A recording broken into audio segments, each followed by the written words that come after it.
World cup के लिए Pakistani team मुंतखब करने वाले इंजमामुल हक ने ज़का अशरफ और क्रिकेट बोर्ड दोनों को निशाने पर ले लिया। कहा वर्ल्ड कप के दौरान इल्जामात तो लगा दिए गए, लेकिन बोर्ड अब इंक्वायरी के लिए नहीं बुला रहा, ना राबता कर रहा है, ना ईमेल्स का जवाब दे रहा है, ना बोर्ड ये बता रहा है कि किस चीज की इंक्वायरी हो रही है। इस्तीफा मंजूर न होने का भी टीवी से इल्म हुआ। जियो न्यूज के प्रोग्राम कैपिटल टॉक में गुफ्तगू के दौरान न बोले ज़का अशरफ अपनी जिम्मेदारी दूसरों पर डालने की कोशिश कर रहे हैं। 3-4 महीनों की एक्सटेंशन के लिए हाथ पांव मार रहे हैं। 3-4 महीनों में आप क्या कर लेंगे? इंजमामुल हक मफादात के टकराव का इल्जाम लगने के बाद चीफ सेलेक्टर के ओहदे से मुस्ताफी हो चुके पीसीबी इंजमामुल हक के खिलाफ मफादात के टकराव के इल्जाम की इंक्वायरी कर रहा है।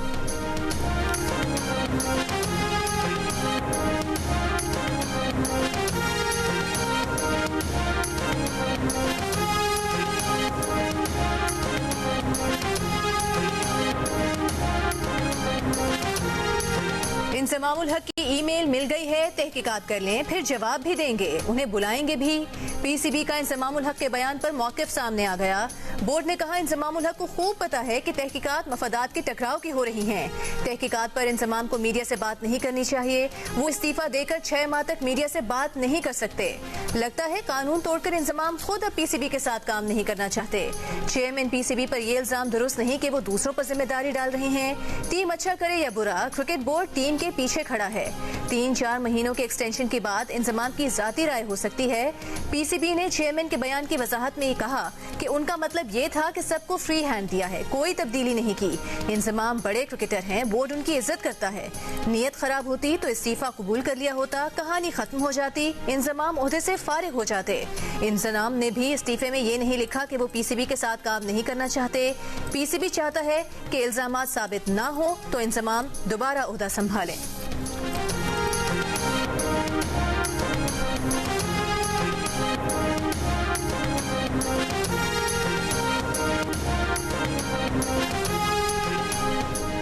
पीटीआई को लेवल प्लेइंग फील्ड दिलवाने के लिए सदर मुमलिकत आरिफ अलवी का निगरान वजीर आजम अनवारुल हक काकड़ को खत। सियासी वाबस्तगियां रखने पर जबरी गुमशुदगियों और सियासी वफादारियां बदले जाने को बायस तशवीश करार देकर सदर मुमलिकत ने खत में खवातीन सियासी वर्कर्स की तवील नजरबंदी का मामला भी उठाया। लिखा कि अदालती रिलीफ के बावजूद दोबारा गिरफ्तारियां मामले को मजीद हसास बना रही हैं। हमवार सियासी मैदान सबका हक है। निगरान वजीर आजम और हुकूमत का सरबरा होने के नाते सियासी हमवार मैदान न होने के पीटीआई के खदशात पर गौर करें। सदर ने निगरान वजीर आजम से कहा कि हर शहरी का हक है कि वो किसी भी सियासी जमात का रुकन हो, उसे इजहार राय की आज़ादी हो। सदर ने आर्टिकल 19 के तहत आज़ाद प्रेस की अहमियत को भी उजागर किया। सदर मुमलिकत ने पीटीआई के रहनुमा उमर अयूब की जानिब से लिखा गया खत भी निगरान वजीर आजम को भेजा। उमर अयूब ने खत में लिखा था कि पीटीआई अरकान को गिरफ्तारी और जबरी गुमशुदगियों जैसे इकदाम से सियासी इंतकाम का निशाना बनाया जा रहा है।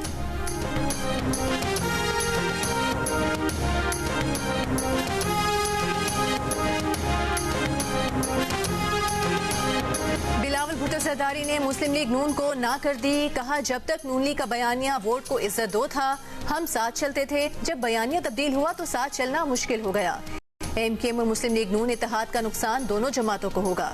बिलावल भुट्टो सरदारी ने कहा कि लेवल प्लेइंग फील्ड हो या ना हो, इलेक्शन पीपल्स पार्टी जीतेगी।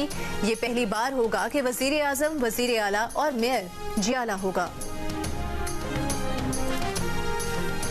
साबिक चीफ जस्टिस साकिब निसार के चेंबर में दिए गए तमाम फैसले गैर कानूनी करार। सुप्रीम कोर्ट का बड़ा फैसला, human rights cell supreme court भी गैर कानूनी करार दे दिया गया। चीफ जस्टिस काजी फायज ईसा ने रिमार्क्स दिए, चीफ जस्टिस केस खुली अदालत में सुन सकते हैं, चेंबर में हुक्म जारी नहीं कर सकते। Zahida Aslam human rights case में दौरान समाअत जस्टिस अतर मिनल्ला ने कहा ह्यूमन राइट्स सेल मतवाजी अदालती निज़ाम बन गया था जिसकी आइन में गुंजाइश नहीं। कोई चीफ जस्टिस कानूनी दायरे इख्तियार से बाहर मामलात पर नोटिस नहीं ले सकता। डीजीएचआर सेल ने सुप्रीम कोर्ट को बताया कि उन्होंने साकिब निसार के हुक्म पर 3,98,000 दरखास्तों का रिकॉर्ड जाया किया।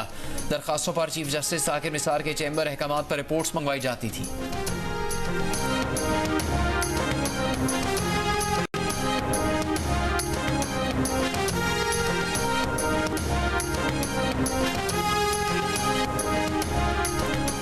साबिक DG/ISI फैज हमीद के खिलाफ जमीन पर कब्जे की दरखास्त। सुप्रीम कोर्ट ने करार दिया कि दरखास्त गुजार के पास फैज हमीद के खिलाफ मुतालिका फोरम्स मौजूद हैं। एडिशनल अटॉर्नी जनरल ने बताया कि दरखास्त गुजार वजारत दिफा से रुजू कर सकते हैं।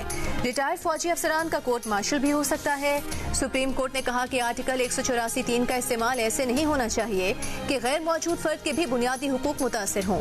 जस्टिस अथम ने कहा कि आर्टिकल 184(3) का इख्तियार हर मामले में मत घसीटें। 184(3) के तहत जबरी गुमशुदगियों समेत कई नागुज़ीर मामलात मौजूद हैं। सुप्रीम कोर्ट में दरखास्त गुजार ने बताया कि 12 मई 2017 को जनरल रिटायर्ड फैज हमीद के हुक्म पर उसके घर और ऑफिस पर छापे में कीमती सामान और उसकी निजी हाउसिंग सोसाइटी का रिकॉर्ड चोरी किया गया। उसे और उसके साथियों को हब्से बेजा में रखा गया।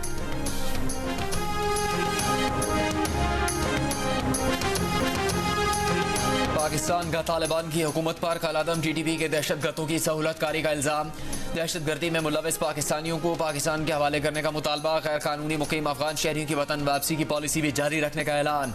निगरान वज़ीर आज़म अनवारुल हक काकड़ ने कहा कि फरवरी 2023 में अफगान हुकूमत को वाज़ेह पैगाम दिया था कि उसे कलादम TTP या पाकिस्तान में से किसी एक को चुनना होगा। अफगान हुकूमती शख्सियात ने पाकिस्तान के खिलाफ गैर जिम्मेदाराना, गुमराहकुन और अफसोसनाक बयानात दिए। पाकिस्तान की बार बार की दरखास्तों के बावजूद कलादम TTP के खिलाफ कार्रवाई नहीं की। उल्टा दहशतगर्दी के कई वाक़यात में अफगान हुकूमत की सहूलतकारी के शवाहिद भी मौजूद हैं। अफगान हुकूमत का मस्बत रद्द-ए-अमल न होने पर मामलात खुद ठीक करने का फैसला किया है। गैर कानूनी तौर पर मुकीम गैर मुल्कियों को उनके वतन वापस भेजने का अखलाकी और कानूनी हक हासिल है। अमरीका समेत कोई मुल्क दबाव नहीं डाल सकता।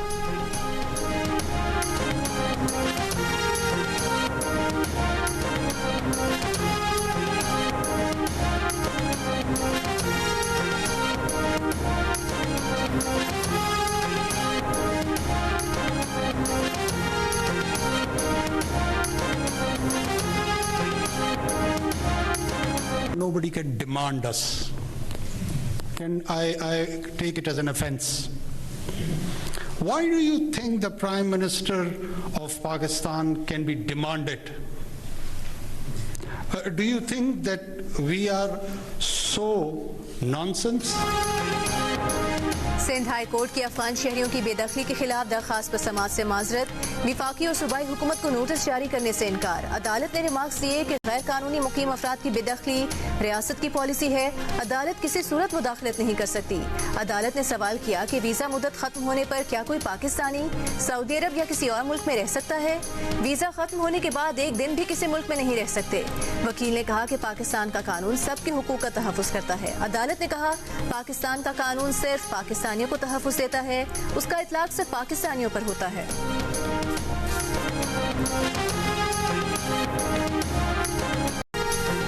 जनवरी से जून तक गैर मुल्की सरमाकारी में बड़ा इजाफा मुतवक्किल। सऊदी अरब, मुत्तहिदा अरब अमारात और कतर सरमाकारी में गहरी दिलचस्पी ले रहे हैं। वजारत खजाना ने बैरूनी ज़राए से फंड्स की दस्तियाबी से IMF को आगाह कर दिया। एक्सटर्नल फाइनेंसिंग से मुतालिक खदशात पर बताया कि रवा माह इस्लामाबाद एयरपोर्ट की आउटसोर्सिंग होने का इम्कान है। अरब कंपनीज एयरपोर्ट्स और बंदरगाहों की इस्तेदाद बढ़ाने और चलाने में सरमाकारी करेंगी। खलीज ताउन तंजीम से आज़ाद तिजारत का मुआहदा हो गया।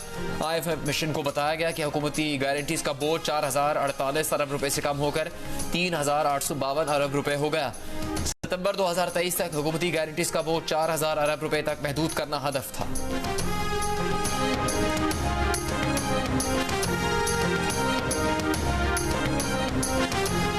बिजली फिर महंगी। नेपरा ने बिजली 40 पैसे फी यूनिट मजीद महंगी कर दी। नोटिफिकेशन जारी।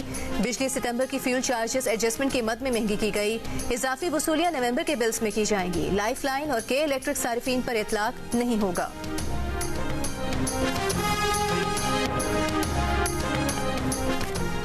चेयरमैन PTI ने साइफर केस में फर्द जुर्म आयद करने की कार्रवाई सुप्रीम कोर्ट में चैलेंज कर दी। इस्लामाबाद हाई कोर्ट का 26 अक्टूबर को हुक्म कलअदम करार देने की इस्तेदा। वकील के जरिए दायर दरखास्त में कहा गया कि मुखालिफिन की जानिब से सियासी इंतकाम का निशाना बनाया जा रहा है। लगभग 200 मुकदमात बनाए गए हैं। रियासती मशीनरी जाली मुकदमात बनाने के लिए काबिल एतराज़ मकसद के तहत इस्तेमाल की जा रही है। एक साबिक वज़ीर आज़म और वज़ीर ख़ारजा के खिलाफ साइफर का पेचीदा केस बनाया गया। दरखास्त गुजार के खिलाफ पूरा ट्रायल गैर कानूनी और दायरे इख्तियार से तजावुज़ है।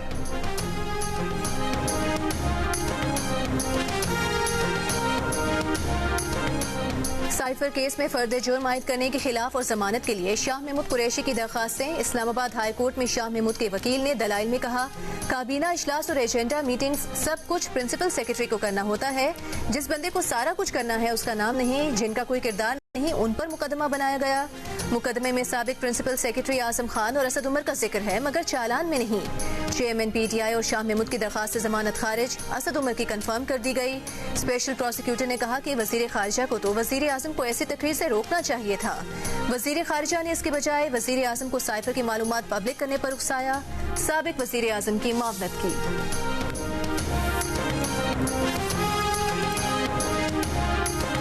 नवाज शरीफ सियासी दर्जा हरारत कम करने में किरदार अदा करें, फवाद चौधरी का मशवरा। अदालत पेशी पर मीडिया से गुफ्तगू में कहा कि PTI और PDM के मुज़ाकरात नाकाम नहीं हुए थे, अब भी मुज़ाकरात हो सकते हैं, उन्हें भी चाहिए। एक सवाल के जवाब में कहा कि नवाज शरीफ को कहें 50 साल बाद ऐसा इलेक्शन ना जीते, इस तरह जीत भी गए तो कौन मानेगा। फ्रॉड केस में फवाद चौधरी को आज मुंह पर कपड़ा डाले बगैर अदालत में पेश किया गया, लेकिन हथकड़ी लगी रही। अदालत ने 14 रोज के जुडिशल रिमांड पर अडयाला जेल भेज दिया।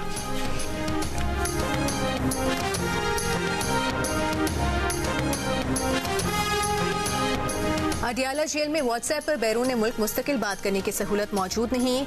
जेल PCO पर फैमिली और वकला से कैदियों की बात कराई जाती है। 18 अक्टूबर को खुसूसी इक़दाम करके चेयरमैन PTI की उनके बच्चों से बात करवाई गई। अडयाला जेल के सुप्रिटेंडेंट ने अदालत में जवाब जमा करा दिया। चेयरमैन PTI की उनके बेटों से फोन पर बात न करवाने के केस में तौहीन अदालत की दरखास्त खारिज करने की इस्तदा। ऑफिशियल सीक्रेट एक्ट अदालत के जज अबुल हसना जुल्करनैन के रुखसत पर होने के बाइस समात पीर तक मुलतवी।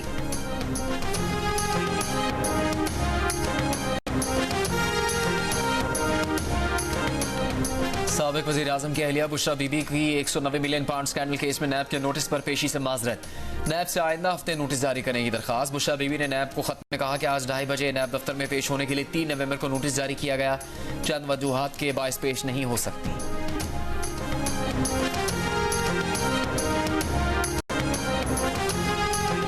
बाबर आवान की सरबराही में तहरीक इंसाफ की कानूनी टीम की chief election commissioner Sikandar Sultan Raja से मुलाकात। PTI के इंट्रा पार्टी इलेक्शन में बेज़ाब्तगियों से मुतालिक 23 सितंबर को महफूज किया गया फैसला जारी करने का मुतालिबा। मुलाकात के बाद PTI के बैरिस्टर गौहर ने बताया कि उन्होंने पार्टी का charter of demand election commission को दे दिया है। इलेक्शन कमीशन ने कहा है कि बल्ले का निशान PTI का ही होगा, कोई चेयरमैन माइनस नहीं होगा, जो चेयरमैन PTI हैं वो ही रहेंगे।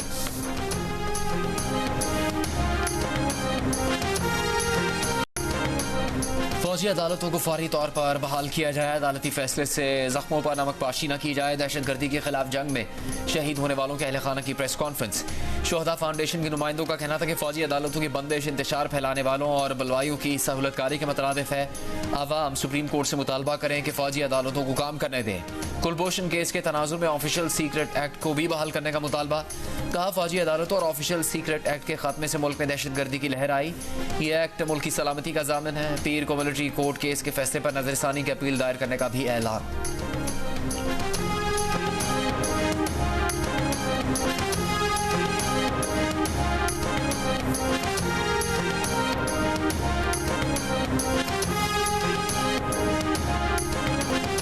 इसराइल ने गजा में हमले तेज कर दिए। रात भर बमबारी के बाद दिन में भी रिहायशी कैंप्स, अस्पतालों के अतराफ बमबारी। जबालिया, नसीरात, शाताई कैंप्स में रिहायशी इमारतों को निशाना बनाया। बमबारी से खान यूनिस में 2 मसाजिद शहीद कर दी। 24 घंटों में 300 फलस्तीनी शहीद। 33 रोज में शहदा की तादाद 10,500 से ज्यादा हो गई। इसराइली तैयारों का जान बचाने वाले तिब्बी सामान के काफिले पर भी हमला। अल-कुद्स अस्पताल में ईंधन खत्म होने के करीब। गजा पट्टी के आधे से ज्यादा अस्पताल नाकाबिले इस्तेमाल हो गए। गजा सिटी में अल-कसाम ब्रिगेड के हमले, मिसाइलों से इसराइली फौज की 10 से ज्यादा गाड़ियां और 4 फौजी टैंक तबाह कर दिए। गजा के जुनूब में इसराइली फौजियों के काफिले को गाइडेड मिसाइल से निशाना बनाया गया।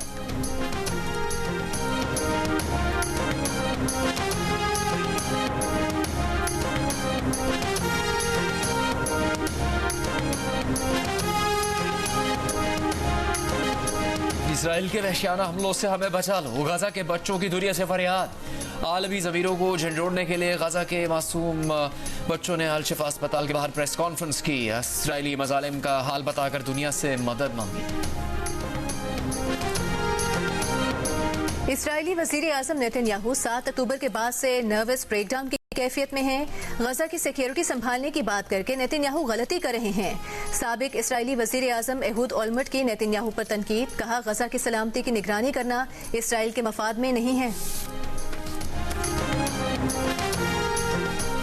अमेरिका ने गजा पर कब्जे के इजरायली प्लान को रद्द कर दिया। वजीर खारजा एंटनी ब्लिंकन ने G7 इजलास के बाद प्रेस कॉन्फ्रेंस में कहा कि गजा से फलस्तीनियों की जबरी बेदखली न अभी होनी चाहिए न जंग के बाद। तनाज़े के खात्मे पर गजा में अबूरी हुकूमत हो सकती है, पर यह बात वाज़ेह है कि इसराइल गजा पर कब्जा नहीं कर सकता। अमरीकी वजीर खारजा ने यह भी कहा कि गजा को दहशतगर्दी या दीगर पुरतशद्दुद हमलों के लिए प्लेटफॉर्म के तौर पर इस्तेमाल नहीं किया जाना चाहिए।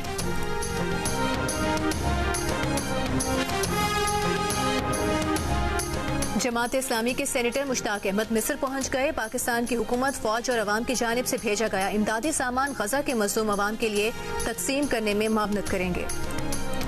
4 दिन वो इम्पोर्टेंट है।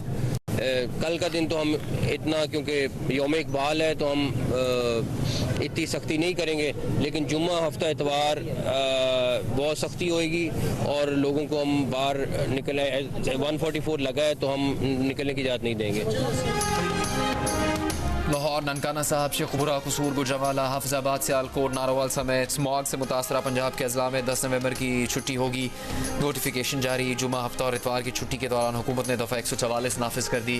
शहरियों को घरों में रहने की हिदायत। निगरान वज़ीर आला पंजाब मोहसिन नकवी का कहना है कि स्मॉग के हवाले से अगले 4 दिन अहम हैं। लाहौर हाई कोर्ट का भी हाई कोर्ट और मातहत अदालतों में 10 नवंबर को छुट्टी का ऐलान। दुनिया के आलूदा तरीन शहरों में लाहौर आज भी सरफहरिस्त रहा। स्मॉग से फैलने वाली बीमारियों में इजाफा। लाहौर में कल से शुरू होने वाला governors cup golf tournament मुलतवी।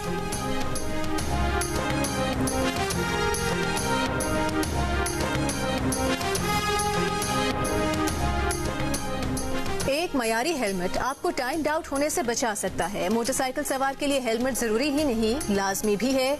Rawalpindi traffic police ने नई हेलमेट आगाही मुहिम शुरू कर दी। वर्ल्ड कप में श्रीलंकन बैटर एंजेलो मैथ्यूज के टाइम आउट होने की मिसाल दे दी। 2 रोज पहले एंजेलो मैथ्यूज कोई गेम खेले बगैर खराब हेलमेट की वजह से टाइम आउट करार पाए थे। 84% अफराद ने पाकिस्तान में गैर कानूनी तौर पर मुकीम अफगान शहरियों को मुल्क छोड़ने का हुक्म देने को अच्छा फैसला करार दिया। 69% ने उम्मीद जाहिर की कि अफगान शहरी अपने वतन लौट जाएंगे। गैलप पाकिस्तान के सर्वे के मुताबिक 64% पाकिस्तानियों का ख्याल है कि अफगान शहरियों को अपने वतन वापस जाने से पाकिस्तान में अमन व अमान की सूरत हाल बेहतर होगी। 55% पाकिस्तानी समझते हैं कि अफगान शहरियों की वतन वापसी से पाकिस्तानी मैशत को फ़ायदा पहुंचेगा। गैलप पाकिस्तान के सर्वे के लिए चारों सूबों और गिलगित बल्तिस्तान से 750 से ज़्यादा अफराद की राय ली गई।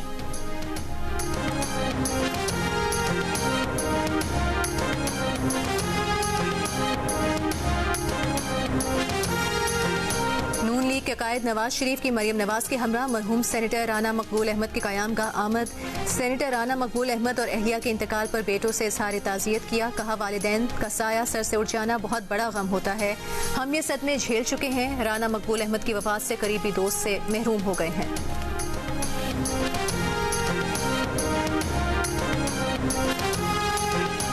निगरान वज़ीर आला सिंध की ज़ेर सदारत महकमा सेहत से मुताल्लिक़ इजलास। तर्जुमान वज़ीर आला सिंध के मुताबिक वज़ीर सेहत को बुलाया गया, लेकिन वो किसी वजह के बाइस नहीं आए। निगरान वज़ीर सेहत डॉक्टर साद खालिद न्याज ने जियो न्यूज़ को बताया कि वो इजलास बीच में छोड़कर वापस आए। वजह वज़ीर आला से दरियाफ्त की जाए। वज़ीर आला कहते हैं कि महकमा सेहत सिंध की कारकर्दगी से मुतमईन नहीं। हमारे पास पैसों और स्टाफ की कमी है, चीज़ें दस्तियाब नहीं। पहले चीज़ें फराहम करें, फिर सवालात करें। वज़ीर आला अपनी पसंद का कोई वज़ीर सेहत ले आए। तर्जुमान वज़ीर आला सिंध का कहना है कि इजलास बीच में छोड़ने की बात में सदाकत नहीं।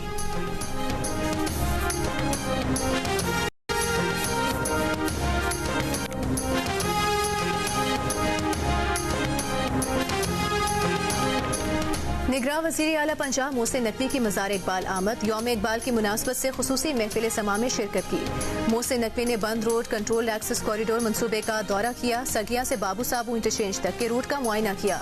निगरान वज़ीर आला की मनसूबे के तामीराती कामों में तेजी लाने की हिदायत। तहरीक इंसाफ के रहनुमाओं की प्रेस कॉन्फ्रेंस के दौरान पुलिस ने कराची प्रेस क्लब के बाहर से PTI के 2 कारकुनों को हिरासत में ले लिया। पुलिस ने पार्टी रहनुमा सरबुलंद खान और एडवोकेट रहमान महिसर के ड्राइवर को हिरासत में लिया। कुछ देर बाद दोनों को रिहा कर दिया गया।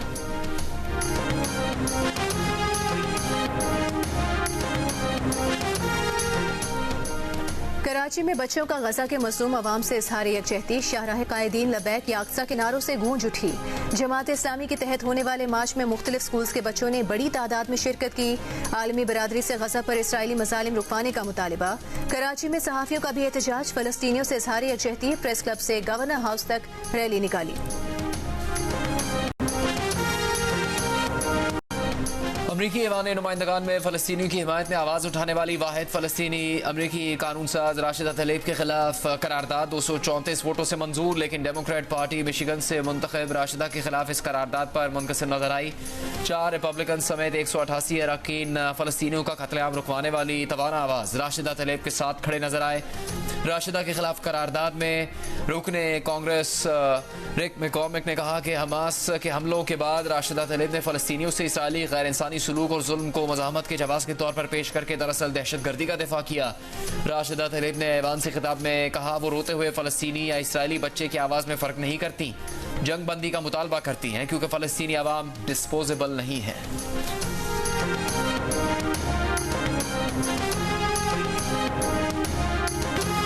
गजा के अस्पतालों में खिदमात अंजाम देने वाला तिब्बी अमला पुरअज़्म। 3 हफ्तों तक इसराइली बमबारी के दरमियान खिदमात अंजाम देने वाली अमरीकी नर्स ने कहा कि गजा जाने का दोबारा मौका मिला तो बिना कुछ सोचे वापस जाएंगी। गजा के डॉक्टर असल हीरो हैं। गजा की मौजूदा सूरत हाल पर गजा में इंडोनेशिया अस्पताल के सरबराह भी रो पड़े।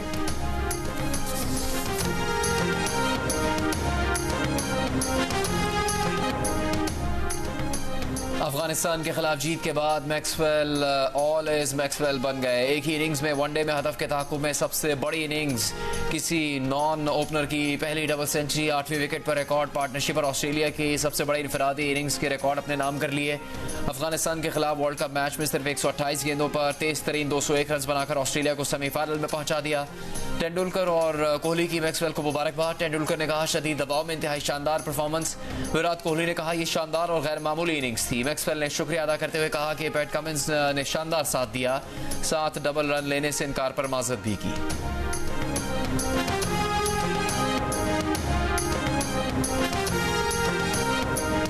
आईसीसी वर्ल्ड कप में ऑस्ट्रेलिया की अफगानिस्तान के खिलाफ फतह के बाद पाकिस्तान के लिए भी सेमीफाइनल में क्वालिफाई करने की उम्मीदें बढ़ गईं।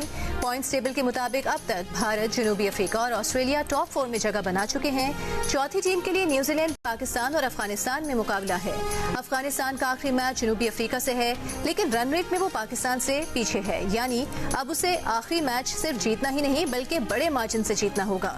पाकिस्तान का सेमीफाइनल में पहुंचने का दारोमदार न्यूजीलैंड और श्रीलंका के दरमियान मैच पर है। अगर उसमें कीवी टीम हार गई या मैच बारिश की नजर हुआ तो कौमी टीम को इंग्लैंड को सिर्फ शिकस्त देना होगी, क्योंकि उस वक्त तक अफगानिस्तान और जनूबी अफ्रीका के मैच का फैसला हो चुका होगा। अगर न्यूजीलैंड आखिरी मैच जीती तो पाकिस्तान को आखिरी मैच बड़े मार्जिन से जीतना होगा।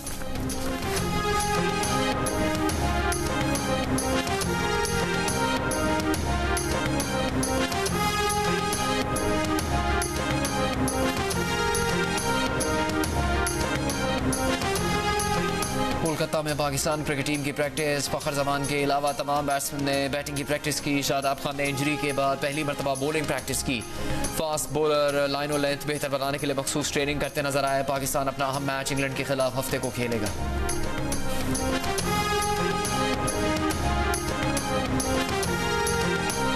आईसीसी की वनडे रैंकिंग में बाबर आजम का राज खत्म। 2.5 साल तक बैटर्स में नंबर 1 पोजीशन पर रहने वाले पाकिस्तानी कप्तान की रैंकिंग 1 दर्जे गिर गई। बॉलर्स में शाहीन शाह अफरीदी की बादशाही भी 1 हफ्ते कायम रह सकी। भारत के शुभमन गिल बैटर्स और मोहम्मद सिराज बॉलर्स में टॉप पर पहुंच गए।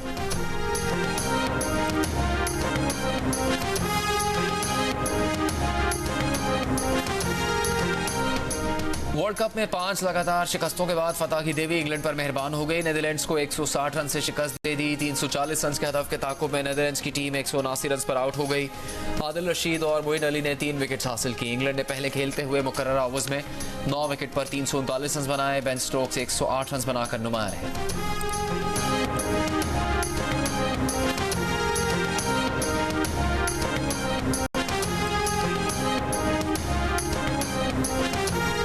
क्रिकेट वर्ल्ड कप पर तज्जिये और तबसरे, अब्दुल रज़ाक, इमाद वसीम और मोहम्मद आमिर की माहिराना राय जानने के लिए वर्ल्ड कप के दौरान देखिए प्रोग्राम हारना मना है, हर रोज रात 11 बजे जियो न्यूज पर।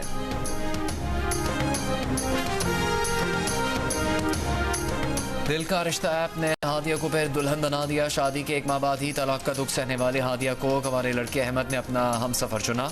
दोनों बेहद खुश हैं कि पाकिस्तान की नंबर 1 रिश्ता ऐप ने उन्हें मिलवा दिया।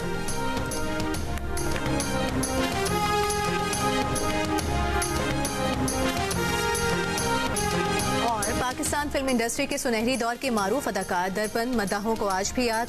दर्पण को चाहने वालों से बिछड़े 43 बरस बीत गए।